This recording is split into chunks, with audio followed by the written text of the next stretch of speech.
Hey guys, Tom here again from synthhacker.com. In this video, I'm going to be showing you how to make a progressive techno roller bass in the style of artists like ARTBAT. While playing the demo, I'm going to tweak some macros to show you a few different variations we'll cover towards the end of the video.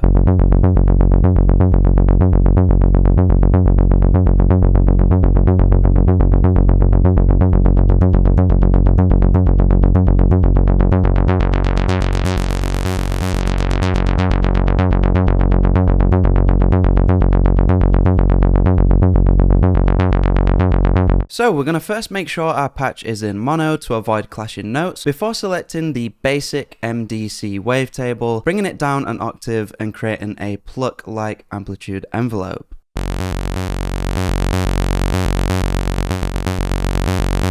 The nice thing about this wavetable is that it's a collection of basic waveforms that already have cross-modulation, allowing smooth movement between them.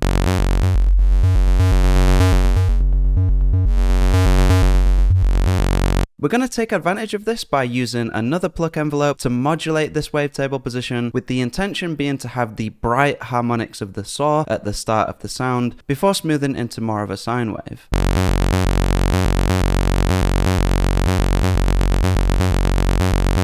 To dial in the harmonic shape we want, we're also going to add a low pass filter using a pluck envelope again to modulate the filter cutoff.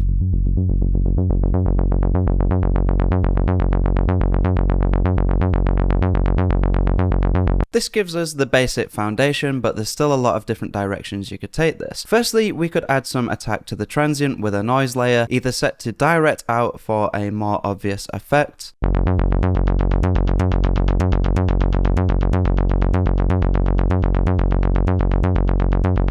or routed through the filter to subtly make the transient stand out.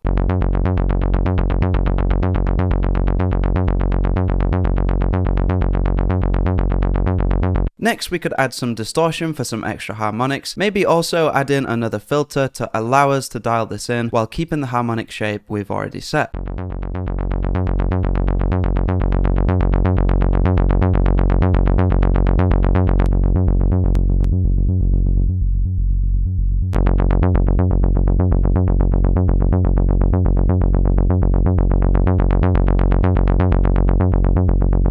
If we want to add some width, we could duplicate our oscillator, pitch it up an octave, and set the unison amount to 2. This is a trick I use all the time on bass sounds, as 2 voices of unison is the only amount that doesn't have a central monophonic voice, giving us a really convenient way to add a stereo layer.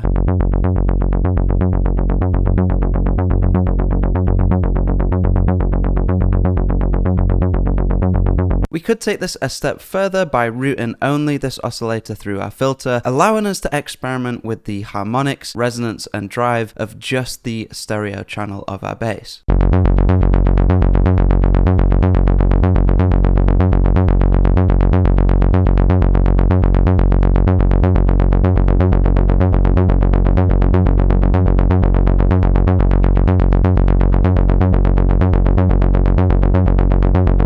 So there we have it, a pretty simple one. I hope this video gives you a good foundation for creating your own techno bass plucks, and maybe some different approaches you could take depending on the track you're working on. As always, thanks a lot for watching, and I'll see you in the next video.